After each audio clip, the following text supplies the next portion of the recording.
ఆర్ఎంఎస్ఎస్ జాతీయ అధ్యక్షుడు మరియు బీజేపీ నాయకులు లక్నో. హిందూ లాయన్ వికాస్ యాదవ్ లక్నోలోని 267 రామ్నగర్ అసెంబ్లీ గౌరవనీయ ప్రజలను కలిశారు. ఈ సందర్భంగా అభివృద్ధి పనులపై వివరంగా చర్చించి అసెంబ్లీ ప్రజల యోగక్షేమాలను అడిగి వారి సమస్యలను తీవ్రంగా విన్నారు.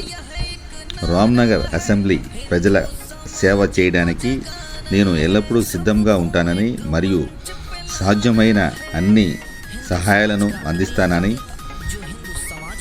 అందరికీ హామీ ఇస్తున్నాను.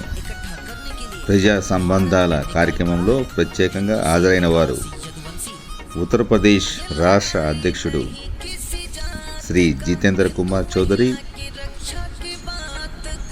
నాకు చౌహాన్జీ, డిజిటల్ ప్రెసిడెంట్